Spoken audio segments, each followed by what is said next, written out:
আসসালামু আলাইকুম রহমতুল্লাহ বারাকাতু। কেমন আছেন সবাই? আমি আলহামদুলিল্লাহ অনেক ভালো আছি। আমি আজকে এই ভিডিওতে দেখাতে যাচ্ছি ময়দার যে পাতলা স্তর বা ফিলো পেস্ট্রি সেটা আমি কিভাবে তৈরি করি বাকলাভার জন্য। সেটা আমি ফুল প্রসেস এখন আমি দেখাতে যাচ্ছি। এই যে দেখুন আমি কিভাবে তৈরি করতেছি। আমি কিন্তু এই মানে ময়দার ডোটা কেটে আগে রুটির শেপে বানিয়ে নিয়েছিলাম। সো সেই রুটিগুলো একটার পর একটা দিয়ে যাচ্ছি, আর মাঝে কিন্তু আমি দিয়ে দিচ্ছি কর্নফ্লাওয়ার। কর্নফ্লাওয়ারটা দেওয়ার কারণ হলো যাতে একটা লেয়ার আরেকটার সাথে লেগে না যায়, এই জন্য আমি কর্নফ্লাওয়ার দিচ্ছি। কর্নফ্লাওয়ার দেওয়ার ক্ষেত্রে খুবই সতর্কতা অবলম্বন করতে হবে। বেশিও দেওয়া যাবে না, আবার কমও দেওয়া যাবে না। যদি আপনি বেশি পরিমাণে কর্নফ্লাওয়ার দেন তাহলে শীটগুলো আপনার একটা উঠবে না, সবগুলো একদম ছিঁড়ে যাবে, টিস্যু পেপারের মতো ছিঁড়ে ছিঁড়ে নষ্ট হয়ে যাবে। আর যদি আপনি কম পরিমাণে দেন তাহলে একটা আরেকটার সাথে লেগে যাবে, তখন আর এই স্তরগুলো আলাদা হবে না। সো এটা দেওয়ার ক্ষেত্রে কিন্তু খুবই সতর্কতা অবলম্বন করতে হবে। এবং যারা প্রফেশনাল বেকারস আছে, যারা মনে করেন যে প্রফেশনালি ভাবে কাজ করে, তারা ছাড়া কিন্তু এই শীট তৈরি করা খুবই অসম্ভব। তো এই যে দেখুন আমি কিন্তু প্রত্যেকটা লেয়ারে লেয়ারে আমি কর্নফ্লাওয়ার দিয়ে দিয়েছি। এখানে মিনিমাম 15 থেকে 16টা লেয়ার আছে। সো আমি এটাকে কোনো মেশিন না, দেখুন কি একটা ব্যাম্বো নিয়ে নিয়েছি, ব্যাম্বো দিয়ে এখন এটা ডলাডলি শুরু করে দিলাম। আসলে প্রচুর পরিমাণে এই খাটনি হয়, মানে কষ্ট হয় এই শীট তৈরি করতে। তারপরও কি করা, প্রফেশন যেহেতু, এটাই তো করতেই হবে। যে দেখুন আস্তে আস্তে কিন্তু এটা বড় হওয়া শুরু হয়েছে। এটা খুবই একটা হার্ড ওয়ার্কিং বলা যায়। এটা তৈরি করা কিন্তু অনেক কষ্টসাধ্য ব্যাপার, সবাই এটা তৈরি করতে আমার মনে হয় না যে পারবে। যারা অভ্যস্ত এবং প্রফেশনাল তারা ছাড়া এটা তৈরি করা খুবই অসম্ভব। আমি কিন্তু ভিডিও করেছিলাম, ভিডিওটা কিন্তু অনেক লম্বা হয়ে গেছে, মিনিমাম 22 থেকে 25 মিনিট হয়েছিল মেবি। যার কারণে আমি এটার স্পিড বাড়ায় কমিয়ে দিচ্ছি, যাতে একটু ছোট করা যায় আর ফুল প্রসেসটা আপনারা বুঝতে পারেন। এই যে দেখুন আমি কিন্তু অলমোস্ট এটার পেছনে খুবই মেহনত করতেছি। মেহনত করতে করতে এক পর্যায়ে অবশ্যই সাকসেস হবে। তো দেখতে থাকুন আপনারা। যে দেখুন, আর আমি কিন্তু দীর্ঘ 7 বছর ধরে এই কাজই করে আসছি। তো তার কারণে আমি কিন্তু ইজিলি এই শীটগুলো তৈরি করে ফেলতে পারি। যদিও বা কষ্ট হয়, কষ্ট তো হতেই হবে, কেননা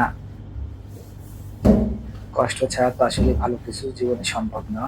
তো যাই হোক, এই যে দেখুন আপনাদের সাথে কথা বলতেছি, আর এর সাথে সাথে কিন্তু আমার কাজ কিন্তু পুরাদমে চলে যাচ্ছে।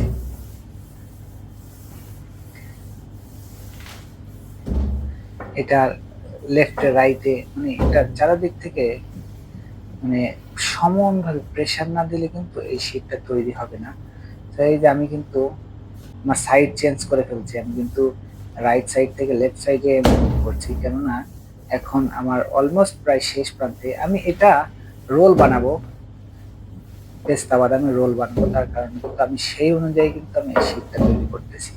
কিন্তু শীট যদি একবার তৈরি করা যায় তাহলে যে কোনো শেপের বাকলাভা বা ডিজাইন আপনি তৈরি করতে পারবেন, যদি ডিজাইন আপনার জানা থাকে। এই যে দেখুন আমার অলমোস্ট কিন্তু তৈরি হয়ে গেছে। এটা কিন্তু ভালো বড়, জাস্ট এখানে একটু কম ছোট দেখাচ্ছে কিনা আমি জানি না, দেখছেন, তারপরেও হালকা পাতলা একটু লেগে লেগে গেছে।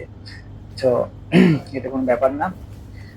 15টা শীট যেহেতু এখানে আছে, দু একটা নষ্ট হতেই পারে। এই যে দেখুন আমি কিন্তু একটা একটা করে তুলতেছি, আমি খুবই স্মুথলি উঠাই ফেলতেছি। হুম, মাঝে মাঝে কোথাও কোথাও আসলেই লেগেও যায়। কর্নফ্লাওয়ার সমানভাবে যদি না পড়ে তাহলে অবশ্যই সেই জায়গাটা আপনার জড়ায়ে যাবে বা লেগে যাবে একটা আরেকটার সাথে। তো অনেক ধৈর্যের সাথে কিন্তু এই কাজগুলো করতে হবে। যদি আপনার তাড়াহুড়ো বেশি থাকে তাহলে এই কাজগুলো করা কিন্তু খুবই অসম্ভব, কেননা তাড়াহুড়ো করতে গেলে অনেক সময় নষ্ট হয়ে যায়। সো আপনাকে লক্ষ্য রাখতে হবে যে এটা মাথা ঠান্ডা রেখে করতে হবে। এই যে দেখুন শীট কতটা পাতলা হয়ে গেছে। কি ছিল রুটি, এবং রুটি থেকে শীট তৈরি হয়ে গেছে দেখুন। পুরা ক্যামেরার স্ক্রিনটা জুড়েই কিন্তু এই শীটটা। সো আমি আবার স্ট্রেট করে দেবো শীটগুলো। স্ট্রেট করে দিয়ে আমার প্রয়োজন অনুযায়ী আমি কিন্তু কেটে নেব। এই দেখুন প্রয়োজন অনুযায়ী কাটতে শুরু করলে তখন বোঝা যাবে যে মানে যখন আপনি কি ধরনের ডিজাইনের বাকলাভা তৈরি করবেন তারপর ভিত্তি করে কিন্তু এই শীটগুলো আপনার কাটিং করতে হবে। সো এইখানে কিন্তু দেখুন এই যে আমি আজ বিগত ৭ বছর ধরে এই কাজের সাথে যুক্ত আছি।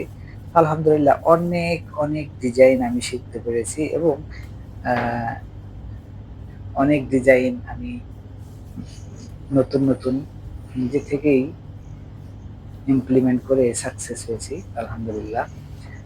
বিশেষ করে এই যে দেখুন, আমি এখন কাটা শুরু করলাম। আমার শেপিং ডিজাইন কাটতেছি। আমি যেহেতু রোল, ফিঙ্গার রোল, যেটা বাংলাদেশে ফিঙ্গার বললে অনেকে চিনে। অবশ্যই আমি এই ফিঙ্গার রোলের ভিডিওটা আমি আরেকটা ভিডিওতে নিয়ে আসবো। যেহেতু এই ভিডিওটা অনেক বড় হয়ে গেছে, তো এখন আমি এই ভিডিওতে যদি আবার যে কি ধরনের রোল তৈরি করি সেই ভিডিওটা দিতে যাই, তাহলে অলমোস্ট এইটা অনেক বড় হয়ে যাবে। তখন আসলেই অতদূর দেখার ধৈর্য থাকবে না। সো এই যে দেখুন, আমি সাইডের যেই শীটগুলো আছে এগুলো আসলে ফেলে দিচ্ছি, কারণ এগুলো কোনো কাজের হবে না। এই যে মূলত মাঝের এই শীটগুলো আমার কাজে লাগবে। এই যে দেখুন, আমি এখন এভাবে করতেছি। শীটগুলো কিন্তু অলমোস্ট আমার এক জায়গায় করা হয়ে যাচ্ছে। আমি এগুলো এক জায়গায় করলে প্রত্যেকটা শীট কিন্তু এখন এখানে আলাদা। আপনি চাইলে একটা, একটা করে আমি দেখাবো অবশ্যই।